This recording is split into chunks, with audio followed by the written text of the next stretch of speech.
This photo you see right here was posted by Malika Andrews, and it had me thinking about the league a little bit. Personally, I'm not sure how I feel about summer league players getting a ring, but it did have me thinking about the landscape of the NBA. With technology getting better day by day, we all know we can see players' games at any time and any moment and how other people think about the game as well. So in this video, we're going to be talking about the awards the NBA should add to add more recognition across the league. We will also take a dive into some of the past winners of the award as well and how they should have won the award. There are many awards to start with, but let's start with the one the league has been waiting for a long time. The Comeback Player of the Year or the Veteran of the Year award can realistically be split into two types of awards, but has the same criteria, so probably should be just one.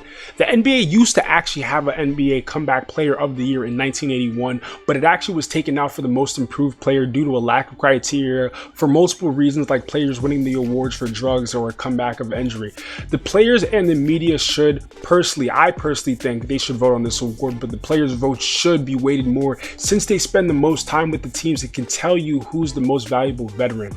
And unlike the Most Improved Player, which favors young and up-and-coming players, this award is specifically for 27-year-olds and older that have actually come off an injury or has played a major role for a team that was supposed to have a down year. Also, the award can potentially be named after two possible players like Moses Malone due to his lack of discussion in all-time rankings despite having multiple MVPs, a ring, and over 10 All-NBA selections, or Dominique Wilkins, who also is a candidate because of how he came back from his ACL torn Achilles injury in 1992.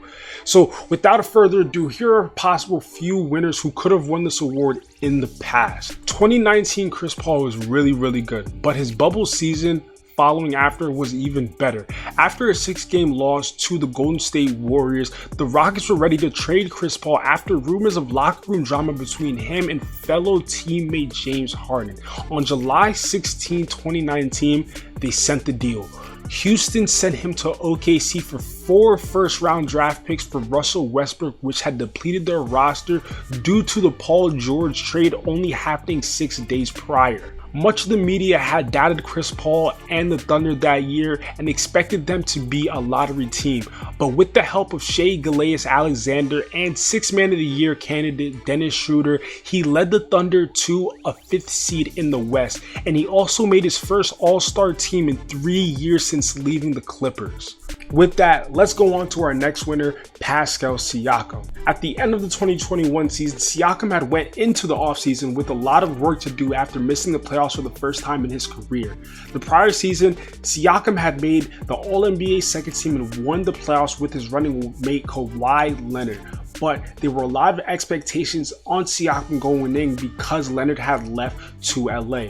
Surprisingly, he did not make the All-Star team even though his numbers were higher in field goal percentage, steals, rebounds, and assists than his All-Star year. So looking at it realistically, all in totality, with the help of Scottie Barnes and the Toronto Raptors, he made the playoffs and ended up pushing the series to 6 with the Sixers. But it was ultimately his leadership in All-NBA third team selection of this season that led them to the playoff. The next idea for an award can be tied in with the sponsorship and can be used for any player across the league regardless of experience. The Red Robin Player of the Year is given to the best player on his team who is recognized as the second option and contributed to their success despite having elite teammates. Similar to the 6th Man of the Year, this award can be given out to any player in the starting lineup who isn't designated as their team's first option. This award could also be sponsorship with Red Robin to allow players to receive a small incentive for winning this award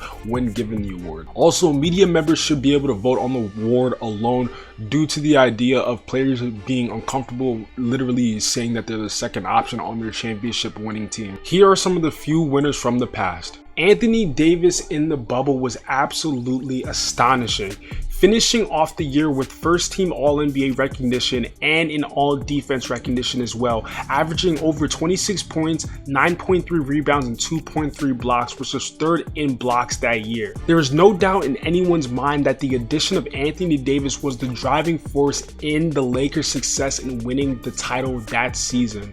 Ultimately, with the leadership of LeBron James and the two-way dominance of Anthony Davis that season, the Lakers were easily the most unbeatable team during the bubble. Jaylen Brown's past 2022 season was absolutely amazing as well, but at the start of it, the Celtics were as low as out of the play-in tournament. He eventually turned up during the mid-season break, and towards the end of the year earned Boston the second seed with the help of Jason Tatum.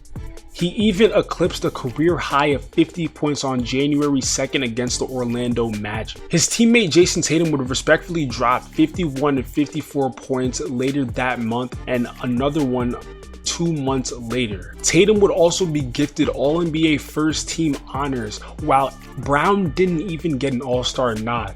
This award is perfect for Brown because the Celtics do not capture that number 2 seed without the Tatum and Brown 1-2 punch.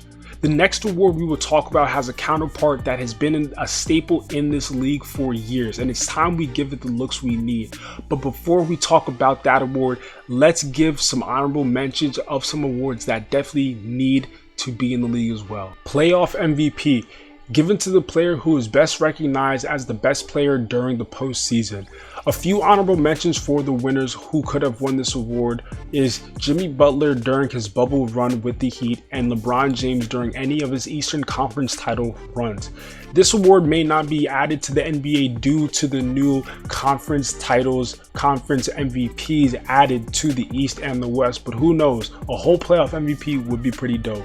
Iron Man Award and the Ultimate Iron Man Award. The Iron Man Award is given to a player who has played 82 games throughout the season. The Ultimate Iron Man Award is given to a player who has played all 82 games and has also played the most minutes within those 82 games. The winner of the Ultimate Iron Man Award this season would be Mikal Bridges. The Iron Man recipients of 2022 would be Saddiq Bey, Deni Avdija, and Dwight Powell. The last honorable mention is a third all-defensive team and 3 new all-offensive teams. The NBA Offensive Player of the Year should be awarded to the best offensive player during the regular season. The award will most likely go to the scoring champion, but high assist numbers and rebounding numbers should play a small role. Of course, one more than the other. This award is of course needed for 2 reasons.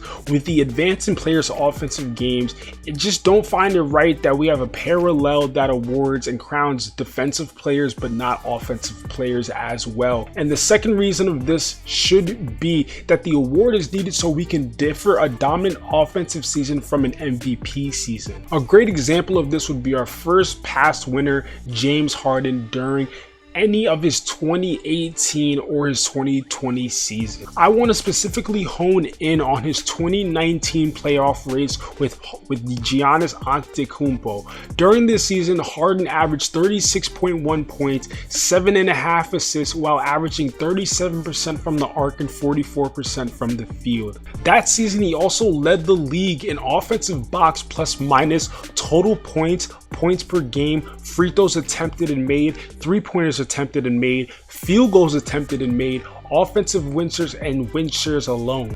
Adding this award could have avoided the whole Harden and Giannis rivalry, but hey, it was must see, and Giannis did end up getting the last laugh with that terribly funny pass that he made to Harden's face. Our next possible winner comes from this season, which is Trae Young during the 2022 campaign. Young had many exciting moments during the season, which ultimately led the Hawks to another well-deserved playoff berth. During the campaign, he averaged 28.4 points, 9.7 assists on good splits of 38% from the 3 and 46% from the field. There's no doubt that Trae had a domineering offensive season while leading the league in total points, total assists, and assist percentage. He also finished top 5 in points per game, assists per game, field goals made and attempted, free throws made and attempted, and offensive win shares. Our last possible recipient of this award shouldn't really be a surprise because of the way he changed the game over the past few years. Steph Curry, coming off of the 2019 run, his second half of his season is where Curry really started to heat up his play. In January, he passed Reggie Miller to become second in all-time 3-pointers made.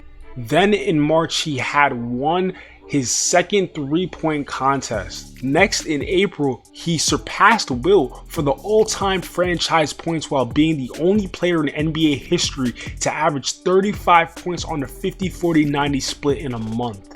To end off the season against the Grizzlies, Curry carried by putting up a 46-point performance to secure another scoring title to hold off Bradley Beal in being the oldest player to average 30 points and win the scoring title. He ultimately lost in a nail-biter to the Grizzlies 117-112, but Steph should have won this Offensive Player of the Year. And you know what's crazy? Had he had won this Offensive Player of the Year and said this after, he would have been a psych.